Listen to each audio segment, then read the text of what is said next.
Hey everyone, and welcome back for another deep dive. Yep. Today we're heading to a place that, well, it's been in movies and TV shows countless times. Yeah. But, like we always say, reality is way more complex than what we see on the screen. Right. So get ready, because we're going deep into the unseen side of Los Angeles. And you've given us such a fascinating mix of sources this time. Articles about the rising cost of living, reports on the homelessness crisis, personal stories from Angelenos, and something that really caught my eye, in-depth pieces on the politics of water in California. It seems like you really want to understand all the forces at play here, the good, the bad, the whole picture of this iconic city. Yeah, and one thing that really jumps out right away from all these sources is the sheer scale of the homelessness crisis here in LA. Like, we're not just talking about a few people down on their luck. The numbers are really, really staggering. Staggering is right. In 2024 alone, LA saw a 28% increase in homelessness. 28%, just in 1 year. And when you look even closer, it gets even more alarming. Almost 60% of the homeless population in LA is unsheltered. So they're living on the streets or in cars or in these makeshift encampments. We're talking over 11,000 people without a safe place to call home. It's really heartbreaking, and it makes you wonder what's pushing this crisis to such extremes. Well, the sources point to a whole bunch of different factors colliding at once. There's the incredibly high cost of living here in LA, which we'll definitely dig into more later. But there are also deeper systemic issues at play, a real lack of affordable housing. Inadequate mental health services, a social safety net that's just not catching people who are falling through the cracks. Yeah, and one of the most heartbreaking parts of this crisis that the sources highlight is the impact on children. Did you know that almost 21,000 children experience homelessness in LA each year? It's just an unimaginable number.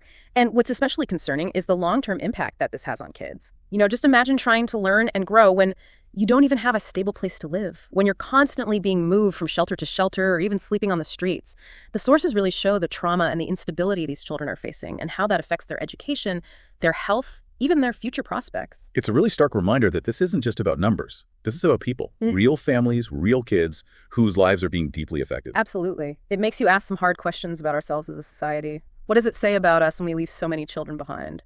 What are our responsibilities to those who are the most vulnerable? Now, changing gears a bit, another issue that comes up again and again in the sources is the cost of living in LA. We all know it's an expensive city, but the sources really spell out just how much more expensive it is compared to the rest of the country. It's way more than just housing, though. That is a huge part of it. The median home price in LA is almost $1 million. That's like 3 times the national average. And rent, you're looking at over $2,500 a month for a 2-bedroom apartment. Ouch, that is a big chunk of change. And it's not just housing either. Yeah. The sources mentioned that even basic things like groceries are a lot more expensive in LA, like almost 18% higher than the national average, just for things like milk and bread and eggs. And don't even get me started on gas prices. Right. And here's where things get really interesting. The sources go beyond just laying out the numbers. They dig into the reasons behind these high costs. One article talked about how zoning laws in LA actually restrict new housing developments, which drives up prices. Another one explored how the city's reliance on cars and lack of reliable public transportation makes things even harder for people. Yeah, that makes sense. Like this never-ending cycle. If you can't afford to live near your job, you have to commute long distances. Yeah. So then you spend even more on gas and car repairs. It's not surprising that so many people are struggling to keep up. Exactly. And it's important to keep in mind that these high costs hit the people who are already struggling the hardest. Low-income families, seniors on fixed incomes, and of course those who are experiencing homelessness. And, speaking of groups that are disproportionately impacted, I was really struck by the sources that talked about crime in LA. The city's crime rate is actually much higher than the rest of California. And the sources dig into some of the factors behind this trend. One thing that stood out to me was the discussion of gang violence. It has deep roots in LA's history, and it continues to cause problems in certain neighborhoods. The sources suggest that it's not even just about individual crimes. It's about the whole atmosphere of fear and instability that this creates in communities. And the statistics really are pretty alarming. There were over 92,000 reported crimes in the city in 2023. Violent crime was at a 15-year high, and that's a 10% increase in just 1 year. It's a harsh reality for a lot of people in LA, especially those who live in areas with high crime rates. It affects their sense of safety, their daily lives, their overall well-being. And the sources highlight how challenging community policing can be in such a big and diverse city. It's clear that there's a lot more to LA than what you see on the surface. Yeah. And we've only just scratched the surface. Exactly. We've touched on some serious issues, but there's still so much more to explore. In the next part of our deep dive, we're going to get into the fascinating and kind of controversial issue of water scarcity in LA. It's a story of power politics and, believe it or not, pistachios. Welcome back to our deep dive into Los Angeles. Before we move on, I wanted to go back to something you said earlier about the high cost of living hitting certain groups harder. Like the sources that talk about the struggles of refugees and immigrants here. Yeah, that's a really important point.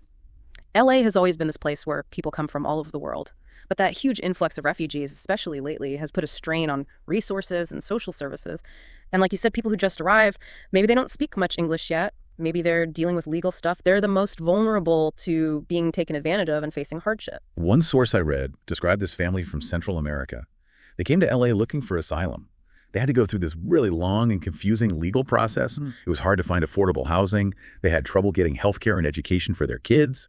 It really showed all these systemic barriers that so many refugees run into when they get to LA. It's not even just about the paperwork and the language. The sources talk about the whole cultural adjustment too, that feeling of being uprooted. They left everything behind, often because of violence or persecution, and now they're trying to build a whole new life in a place they don't know. It's amazing that they're able to do it at all, but it's obvious they need support. And that's where the community really steps up. Totally. The sources highlighted all this incredible work being done by community organizations and faith-based groups to welcome these refugees. They offer legal help language classes, job training, social services, anything to help them become part of their new communities. And it's not just practical support either. It's about belonging. One source described this community center in Koreatown. They hold cultural events and gatherings for refugees from all different countries.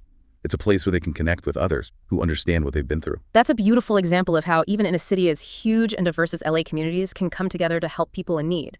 It reminds us that human connection is so important, especially for those who are far from home and going through really tough times. Speaking of tough times, I want to shift gears to something that I found super interesting. Water scarcity in LA. Isn't that kind of ironic?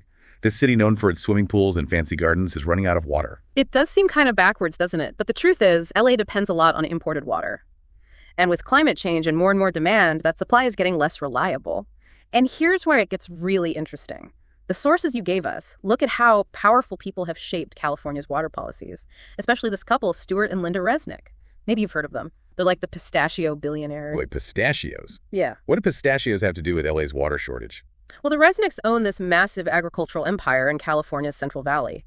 One of their main crops, pistachios. Pistachios take a ton of water to grow, and the sources suggest that all the water they use, plus their political connections, have made the state's water problems even worse. Hold on. Are you saying pistachios are partly to blame for LA not having enough water? It's complicated. The sources show both sides. The Resnicks say they're following the law and they've put money into water conservation. But they also point out that agriculture is a huge part of California's economy. It provides jobs and food for tons of people. That's true.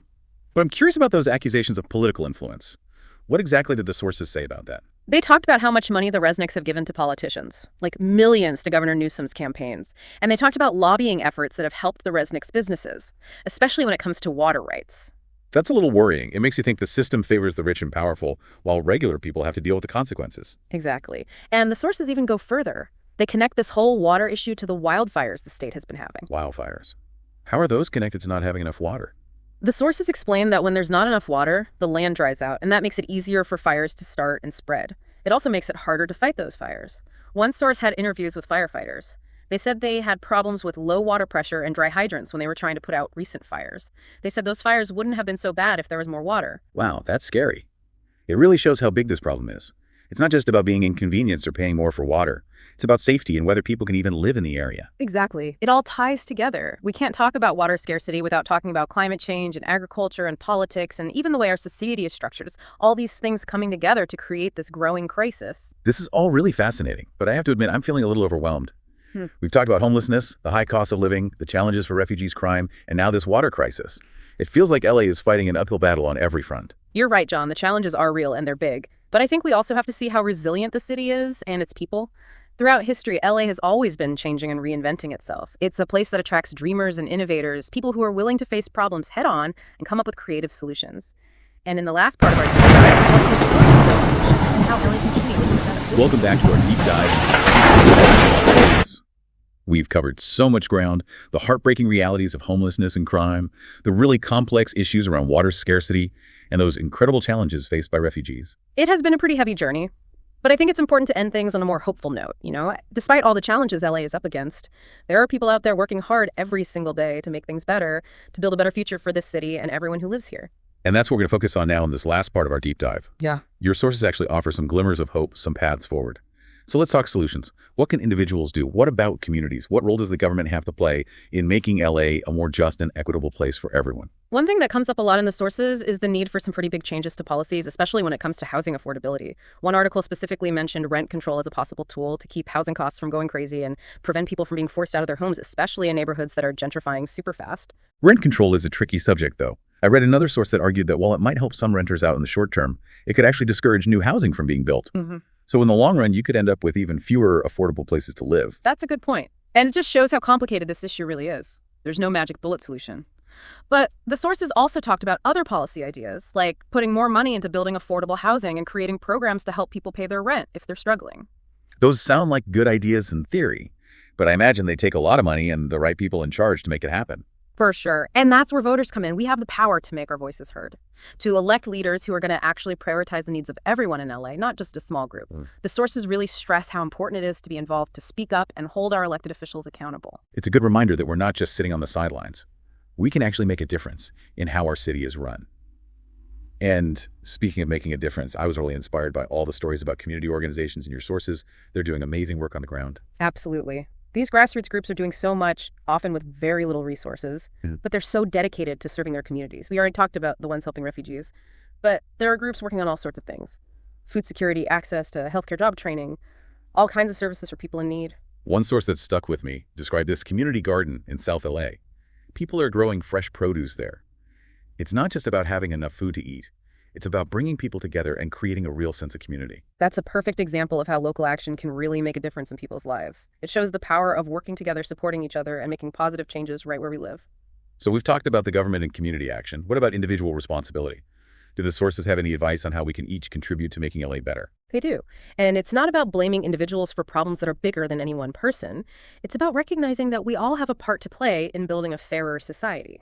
One source talked about this idea of conscious consumerism, like encouraging people to think about where their money is going and support businesses that reflect their values. Exactly. It's about making choices that matter, choosing local businesses over big corporations, supporting companies that treat their employees fairly and care about the environment. It made me think about my own choices, too, like trying to use less water, using public transportation more often. Yeah. Just being more aware of my impact on the world around me. Totally. It's all about understanding that we're all connected. Our choices, no matter how small, can have a ripple effect. It sounds like there's no easy answer, no single solution to all the challenges LA is facing. It's going to take government action, community action, and individual responsibility all working together. Absolutely. And it's going to take time and effort and being honest with ourselves about some hard truths. But the sources you gave us show that there's reason to be hopeful. LA has a history of reinventing itself, overcoming tough times and coming out stronger. It's a city that thrives on creativity and new ideas, and I think that same spirit can help create a fairer and more just future for everyone who calls LA home. I think that's a great place to wrap things up.